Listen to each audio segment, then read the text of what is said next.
Bien dans son job avec un mot aujourd'hui, un fil rouge dans cette émission, le mot restructuration. Alors c'est un mot évidemment dont vous avez entendu parler parce que l'actualité en parle beaucoup. Duralex dans le Loiret repris en scope très récemment, toujours dans le Loiret d'ailleurs, et le Loiret-Cher, l'usine Brandt de Four qui est au bord du précipice. Puis on a beaucoup parlé ces derniers jours d'ArcelorMittal. Caroline de Senneville, vous avez bossé sur ce dossier, d'abord parce que vous êtes journaliste chez Décideur RH et que dans le cadre du guide des relations sociales au droit du travail, vous avez travaillé sur le classement des meilleurs cabinets d'avocats en droit social qui vous a amené à vous pencher sur ce sujet. Les restructurations, on en parle depuis 30 ans, mais là, il y a des spécificités sur lesquelles vous avez envie de nous éclairer. Alors, oui, et déjà, tous les cabinets d'avocats en droit social qu'on a audités lors de cette campagne nous ont confirmé une reprise assez forte des restructurations ces derniers mois, dès 2024. Casino, LVMH, Moët Hennessy, HSBC, Nexity, Téléperformance, il y a peu de secteurs qui échappent. Et on a voulu se pencher sur cette question parce que si les restructurations ont toujours existé, vous le disiez, il y a un aspect qui a vraiment pris de l'importance, c'est la prévention des RPS, qui est devenue indispensable sous peine de voir un PSE invalidé par le juge administratif. Auparavant, il y a 10 ans, même 5 ans, j'ai envie de dire, ce sujet des RPS, même de la prévention des risques psychosociaux, n'était pas abordé ou très peu. Aujourd'hui, il devient central. Avant, c'était une petite annexe du livre 2, parmi les documents à fournir par l'employeur. Il y a une vraie montée en puissance qui a démarré dans les années 2010 et avec les arrêts FNAC en 2012 qui ont été rendus par la Cour d'appel de Paris. Et la FNAC a été enjointe à quantifier en fait, la charge de travail qui pesait sur les salariés restants avant de poursuivre son projet de réorganisation. Donc il y a vraiment cet enjeu en plus de se soucier des salariés qui partent, évidemment, et aussi de ceux qui restent pour assurer que ce soit des transformations réussies pour l'ensemble des collaborateurs. Et une charge de travail équilibrée pour ceux qui restent, parce que c'était l'enjeu de la FNAC. Exactement, de pouvoir quantifier, évaluer la charge de travail restante et comment elle va être répartie ensuite auprès des collaborateurs restants pour éviter les risques de burn-out. Alors, on sera ensemble dans le débat qui va suivre dans quelques instants avec des avocats et des experts, mais pour vous éclairer, vous qui nous regardez, je ne sais pas si vous avez entendu parler du livre 4, mais en tout cas, Caroline, on en entend. Vous avez travaillé sur ce livre 4. Alors, c'est quoi ce livre 4 très concrètement ? Il résulte de l'obligation fixée par un article du Code de travail en matière de sécurité et de prévention des risques qui sont du fait de l'employeur qui doit vraiment prendre les mesures nécessaires pour assurer la sécurité, protéger la santé physique et mentale des salariés.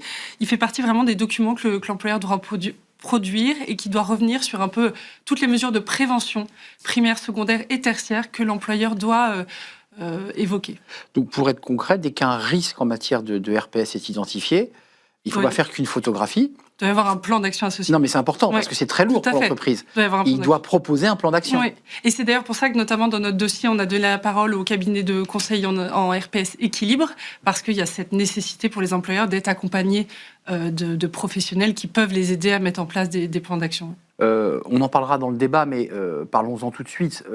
Un cas emblématique de PSE retoqué, c'est celui d'Auchan Retail. Oui. Celui-ci, il a fait parler de lui. Le tribunal administratif de Lille a invalidé le plan en septembre. Le plan social prévoyait 2389 suppressions de postes, sachant qu'il y a déjà des personnes qui ont quitté la structure. Donc, alors on va voir ce que cela donne. Auchan a évidemment rapidement annoncé sa décision de faire appel et dans les motifs invoqués par le tribunal administratif de Lille, ils ont jugé que l'accord collectif sur le PSE aurait dû être signé par les représentants syndicaux de chacune des 5 composantes du groupe. Mais c'est compliqué. C'est pas qu'une entreprise, Auchan. Oui. Il y a 5 Exactement. entités. Et Auchan aurait dû remonter plus haut dans l'arborescence de ces holdings, dans l'information économique délivrée aux parties prenantes. C'est les 2 motifs qui ont été retenus.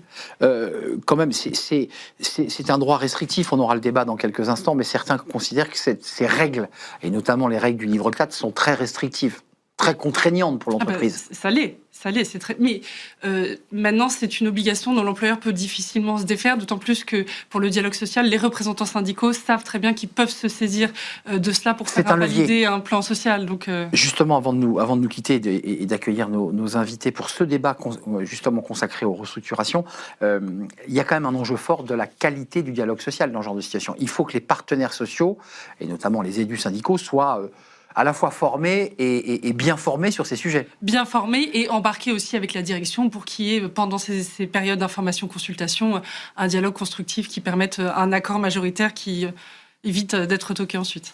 Merci Caroline, vous restez avec moi Merci, Arnaud. parce qu'on va poursuivre le débat avec des experts, des avocats, des DRH, dont l'une d'entre elles est passée par un PSE, parce qu'au-delà de l'aspect juridique et au-delà des aspects techniques, c'est aussi des impacts psychologiques pour les salariés et pour les équipes de direction. Et on va en parler évidemment avec nos invités. Ils me rejoignent, c'est le Cercle RH, le débat autour des enjeux, des impacts, des conséquences des restructurations dont on parle beaucoup ces derniers mois. C'est le Cercle RH, c'est tout de suite.